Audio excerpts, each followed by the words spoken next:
can't be a resource if you don't have your own resources. This is Wright Brennan with the Lost in the Midlands podcast, brought to you by Wright Roofing, and I'm really fired up today because I have Katherine Moize here with Stella HR. She is visiting the podcast. Katherine, thanks so much for coming and hanging out today. How are you doing? I'm doing great, Wright. Thank you so much for having me. Yeah. I'm really excited. I had such a great time with you and Lindsay at y'all's recent event. Learned a ton. Lindsay actually came on before you. So I was like, well, get Katherine on too. I'm really fired up to hear about what's going on professionally over with the business, et cetera, your journey. And I guess before we kind of get to like what's happening now, maybe we can talk about your beginnings, a little bit of the journey to today. So are you a local to the area or? Yeah, I'm a local. I was born in Columbia, raised in Lexington, went to Columbia College for school, and never really left the area. I love Columbia, and it's home for me. Oh, that's fantastic. Yeah. Columbia, you either stay or you leave and then you come back, like is what I did. Pretty much. Awesome. All right. So you went to Columbia College and then you graduated and you said, I like HR a lot. What was the step one or step two after that? Yeah. So it's funny because I hear a lot of career paths that aren't very linear nowadays, and my journey to HR wasn't super linear. Yeah. So when I went into school, I really just had one goal in mind for a career, and that was to help other people. Love it. So I really honed in on psychology and social work as my major. Oh, wow. And really had plans to be a therapist or counselor until about my junior year. And I also discovered at that time that I really enjoyed the analytical side and was taking some statistics classes and business management courses. And it kind of caused me to kind of shift my thinking and think about, things that might be a better fit. I had a wonderful career coach at the time, and she said, HR would be a very good fit for you. Yeah. And she ended up getting me an interview for an internship, which I was able to get and work as an HR program assistant for pretty much, my junior and senior year of college, and really get my feet wet. And, so when I graduated, I was pretty sure about, this is the field for me. Yeah. Wow. And you said your major was psychology and social work. And you were thinking about being a therapist. And so it's really, you hadn't really changed the path. Like that's pretty much a lot of what's going on, right? Yeah. Human resource professionals are pretty much the social workers of business. Social workers. Fantastic. I love that. Okay. So you got into your first role as a, I guess like a team backup, right? As an intern. How did that go? Did they put you on the front lines or? Yeah, I was on the front lines pretty quickly. So Cool. I got a lot of exposure to employee relation issues. And basically in layman's terms, those are employee conflicts, investigations, and right out the gates? Right out the gate. Holy and smokes. I wasn't directly involved in it as an intern. Yeah. But they started bringing me for note-taking purposes and then teaching me the ropes as I got more tenured. And so by the time I left, I was able to really have a really good understanding of how to conduct investigations, resolve conflicts, and how to appropriately, conduct an interview in the workplace. So it was a great experience. Yeah, that is wild that they had, I guess that's the role. I mean, look, we have problems. Let's put the intern right in the middle of it. Yes. Was any of it, I guess, was there any like kind of culture or like, were any of the problems kind of a little more of a bombshell than you thought they were going to be? Like, wow, this is like really, or kind of were you prepared? I mean, it's human beings and you know. I was prepared. I don't think there was anything I saw that was too terribly surprising, like I couldn't really wrap my head around it. A lot of it comes down to communication issues and disagreements among different personality types, whether that be between supervisors and employees and employees. Yeah. Or just, individuals. We're human beings. Some people just make bad judgments and make a mistake in the workplaess, and we have to deal with that appropriately. Yeah, I don't know anything about that. That's crazy. People make mistakes out here. Like, what's going on? Never made a mistake, I'm sure. Goodness.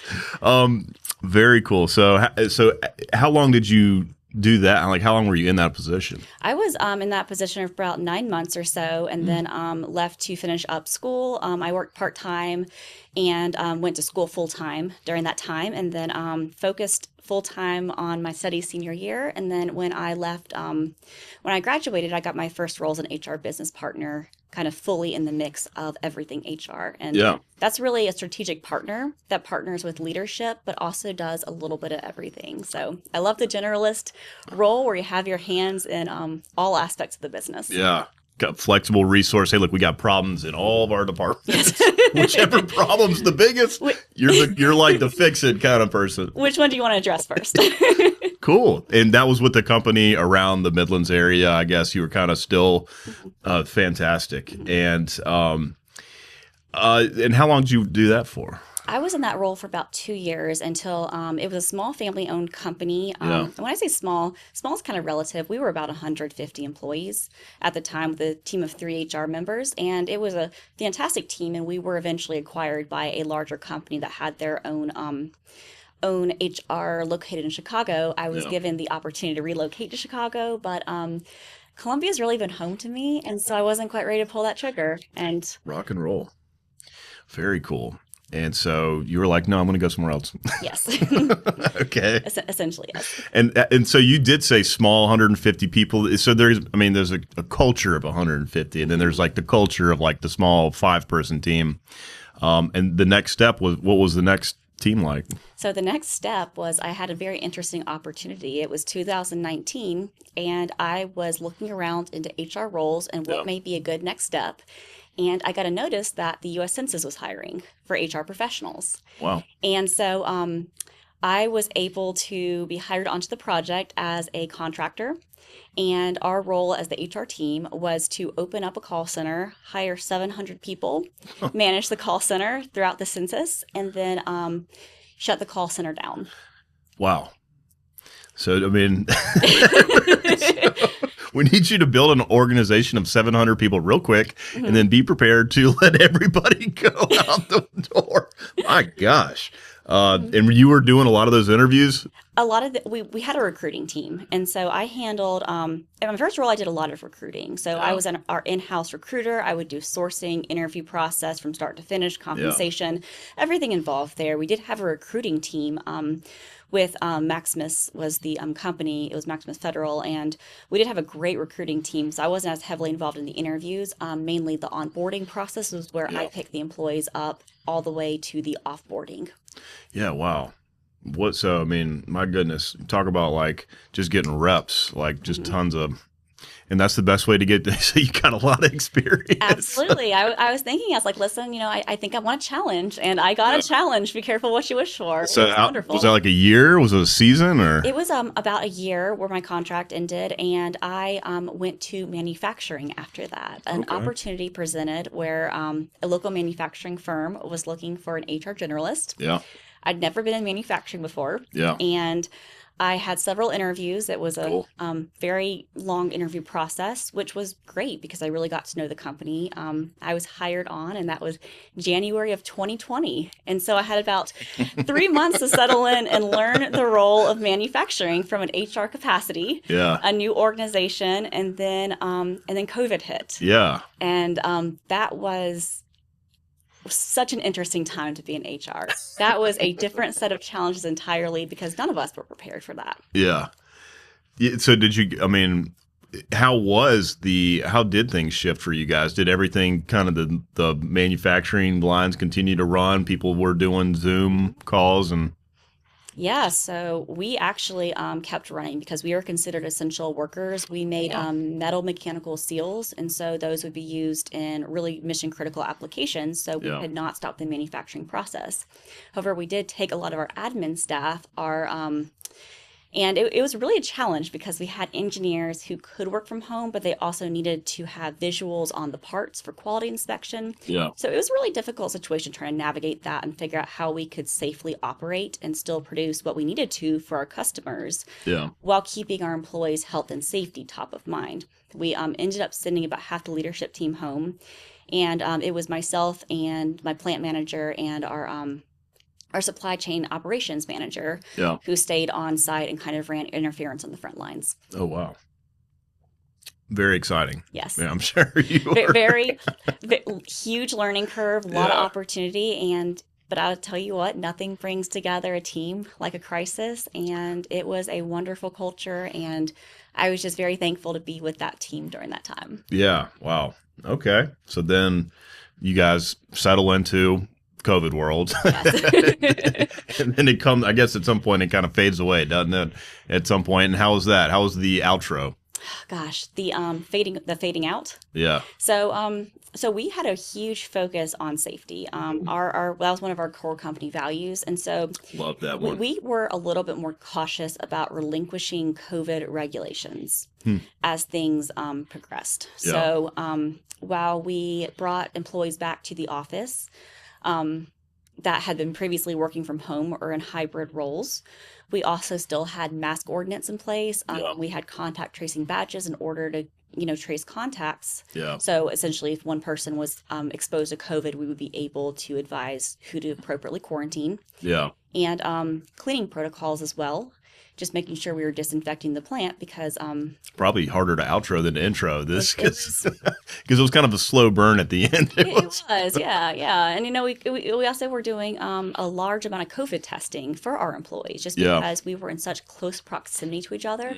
It was extremely hard to stay 6 feet apart at some of our workstations. It just wasn't a feasible option. Yeah. So we put appropriate cautions in place like sneeze barriers and mask the contact tracing badges I mentioned and disinfecting as we went. However, there was always the possibility that you could be just a little too close to someone. So we did have mandatory COVID testing at a pretty frequent interval. So looking to start weaning that off. Yeah. And then also starting to really hone in on our COVID leave procedure Yeah. as things kind of, I don't want to say normalized, but they did start normalizing a bit. Yeah. So really looking at this and saying, we're kind of out of the red. We're kind of in the yellow. How do we proceed at this point, and how is that going to impact our employee policies? Yeah. Well, they had the right person for these challenges. Oh, My God. Thank you very much. After the census, 700 person build up and die down, I feel like you're pretty much prepared for just about anything. You handle this. So what's the, so I guess that's like 23, how long were you there?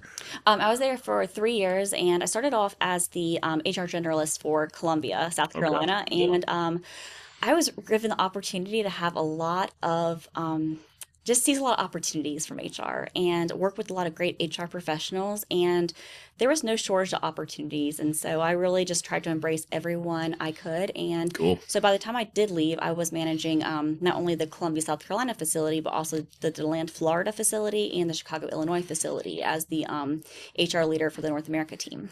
Okay. You're a go-getter. So that's what that is. Okay, cool. So then at some point, along this journey, you had like a little light bulb and you were like, I kind of want to start my own, my own thing. And so I had a career path and I had some specific goals in mind. One was to go into a corporate setting and go up through the ranks and manage multiple sites and be on the road essentially, which I was able to do. And I did start getting a little burned out from travel.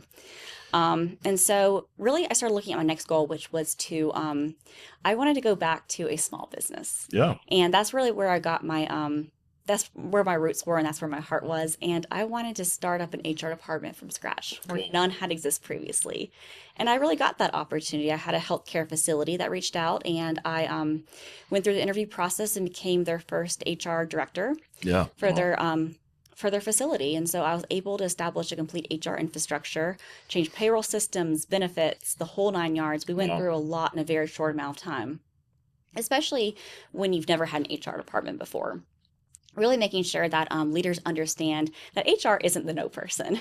We are here as a strategic thought partner. And I always tell people, I never say no without, if I ever say no, it's for a really, really good reason. Yeah. And I'm never going to say no without offering you an alternative solution and explaining why. Yeah. So, so I was able to, and I found so much fulfillment in the creation, the education, and really going through that change management process from, because the company was going through a lot of growth. And so I really enjoyed having, HR in the mix of being a strategic growth partner and a change management partner. And that was about the time I had been doing some consulting on the side where I'd had some friends who owned businesses who I would get calls from and say, hey, can I do a service swap with you? Yeah. Like, I need help. Exactly. Can you answer a question about leave and I'll give you a free dental cleaning? You became a resource. We're going back to the quote. Yes, exactly. So at that point, and I was starting to really kind of get this spark, I think there's something else I'm meant to be doing. And it was hard to figure out, and really kind of hone in on it because corporate HR was what I knew and what I loved. Yeah. But I also felt the call that there was something else out there that I was going to love even more. Yeah. Fantastic. So it became a bit of... This is Wright Brennan, the owner of Wright Roofing. When it comes to the maintenance of your roof, you want to know that you have an experienced team that knows what they're doing. And with 10 years in the business, we check all the boxes. Leaky roof, storm damage, or just overdue on maintenance, give us a call at 803-828-4181 for a free estimate. Again, that's 803-828-4181. And remember, our commitment is to roof it the right way. Became a bit of a big decision, I guess. It was a very large decision. I think that a lot of people either they kind of just fall into like owning a business out of necessity, or it becomes like this giant fork in the road where you don't know which way to go. Yes. So okay, and you decided to open up. You decided to open up shop. I did. So I founded Stellar Consulting, and I started offering HR services to small to mid-sized businesses in the Midlands. Yeah. And since then, I'm coming up on my 1-year anniversary. Congratulations. It's very exciting. It's been an absolutely wonderful year filled with amazing people, amazing connections, and really great customers and not customers, clients. Yeah. That I have so enjoyed helping along the way. Yeah. Yeah, that is exciting. 1 year, big benchmark right there. So kudos. That's fantastic. So let's talk a little bit more about those services that you're helping other people with right now. There's so much different little, like within HR, I feel like there's a ton of little buckets that, are you full spectrum, or are we just focused? Great question. So I have a focus in some specific areas where I really am in my zone of genius. Yeah. So okay. Compliance is a big one. And compliance is an ever needed thing for small business owners when it comes to HR. Yeah. Things change as companies scale and start to increase. They're met with different compliance obligations on a federal and state level. Yeah. And sometimes even if they're not growing, for example, the recent change in administration will often bring about changes, especially when you're going from one party to another, such as Democratic to Republican, because this new party is coming in and they're taking a look at policies and reshaping them to align with their values. So even if you're not in a period of growth, you may naturally by default be caught up in it. Yeah, you got to make changes. Yeah, so making sure that business owners are educated Yeah. on what's going on. What does that mean for them? Do Yeah. they need to be worried about it? And what do they need to do to be in compliance and make sure they're rolling this out appropriately to their team? Another big area that I'm a huge believer that you have your compliance and your culture, your company culture. Okay. And they're kind of opposite ends of the spectrum. But I'm a huge believer that you can have a happy marriage of the two without losing your culture, but still being legally compliant. So working with business owners to really hone in on what their culture is, what their value is, and what practices, do we want to preserve here while still remaining in compliance with new changing legislation. So when you say compliance and kind of the other end being the culture piece, is that like, your code of conduct? Like, hey, look, this is how, the company expects you to act.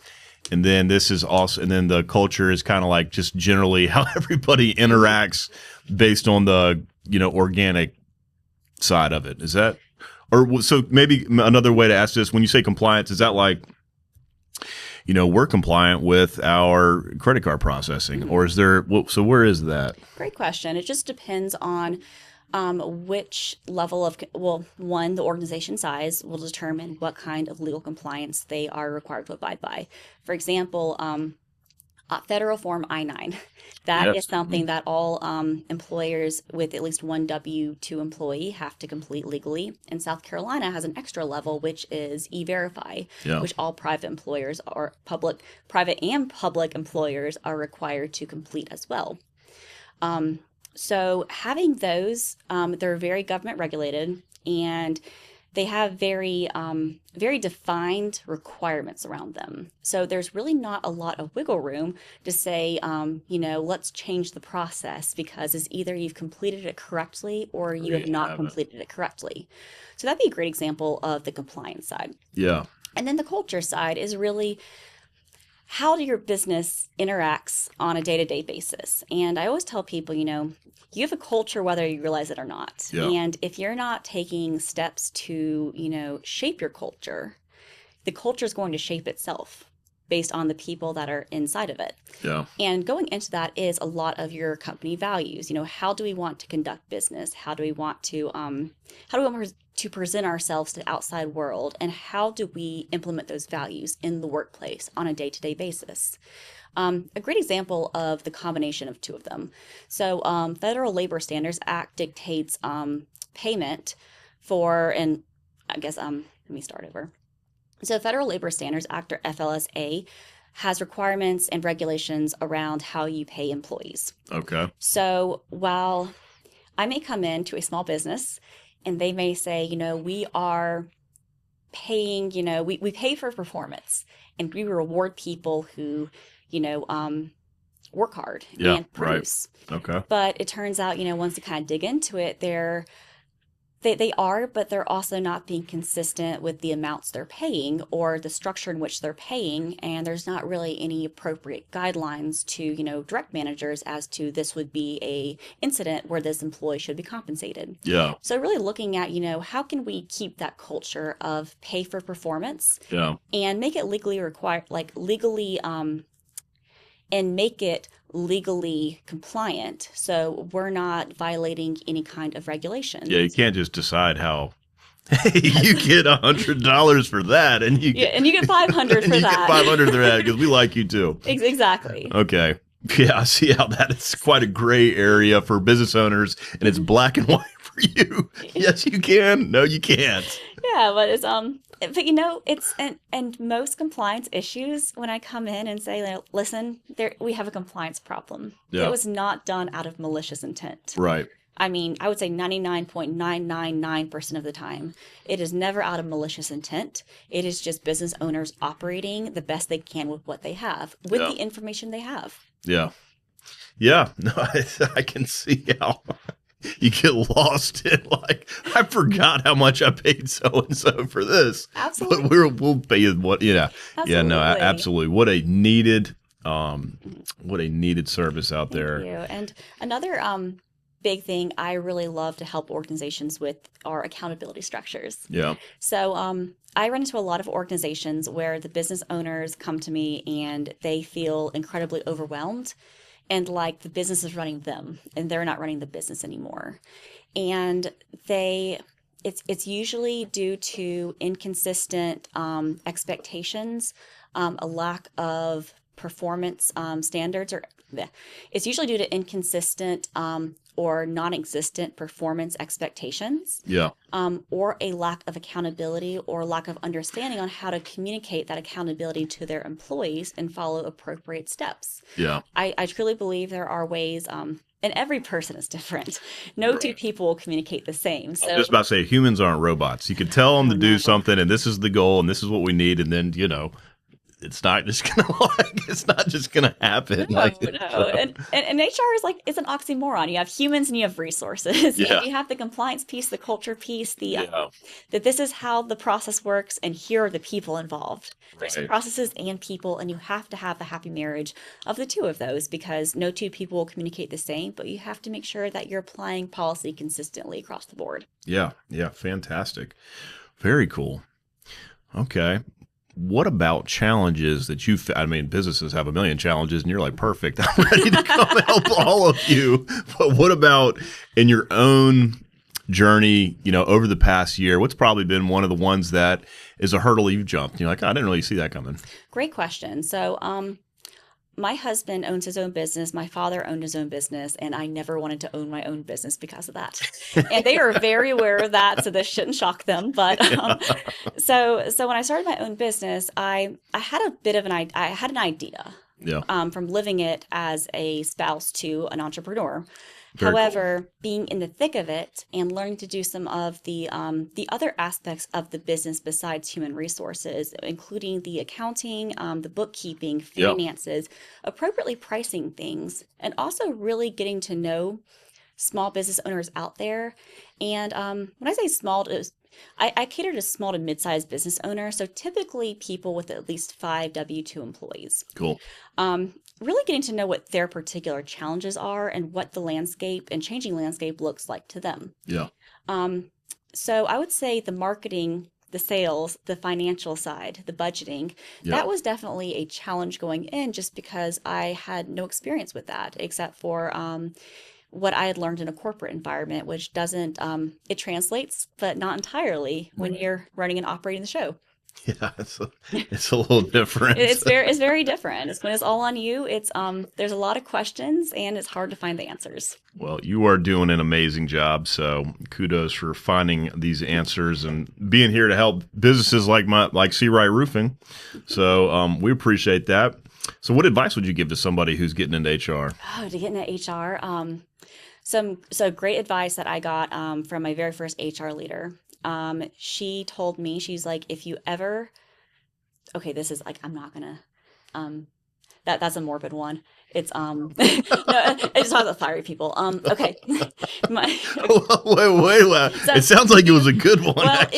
Well, okay. So the advice I received was if you ever terminate an employee and you don't feel anything, you need to get out of HR because you've lost your humanity.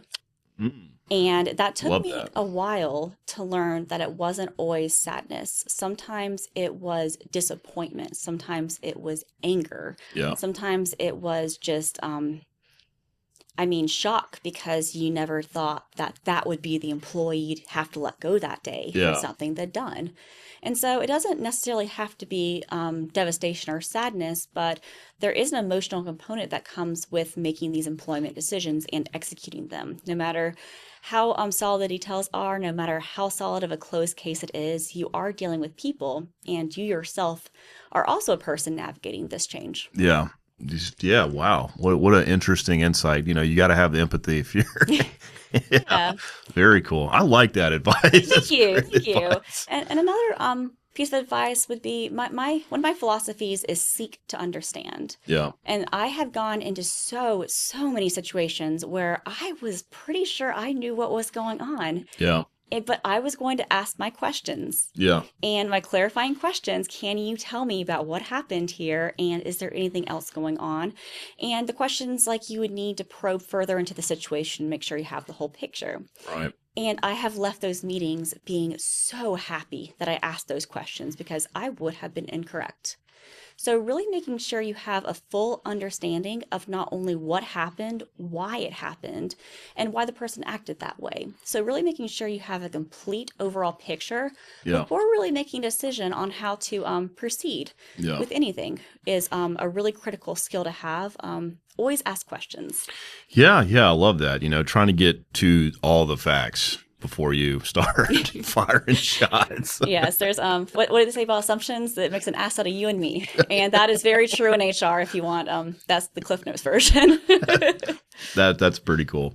Okay, well, so how do we find you? We're out here in the world and we got HR problems. We're listening right now like, oh my gosh, we need Katherine to come help us. How do we get in touch? Absolutely. So my website is www.stellar, STELLAHR, consultingllc.com. I'm on Facebook, LinkedIn. You can also give me a call directly at 803-404-1832 or email me at kmoize@stellarconsulting.com. Yeah. I'm working with small to mid-sized businesses in the Carolinas and would really love to talk about the challenges going on. And even if I'm not a good fit for you, I will make sure that I can try to help you find the right resource to get you going. Fantastic. Well, thank you so much for coming on. Appreciate all the work you've done over at C. Wright Roofing.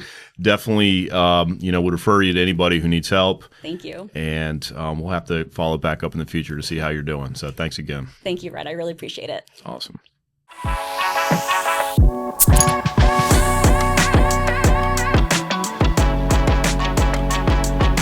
Hey everyone, many thanks for watching. If you enjoyed this episode, give us a follow and click the bell to stay up to date on future episodes, or click the link to watch another previous episode. Also, don't forget to like, share, and please leave us a comment. We'd love to hear your feedback.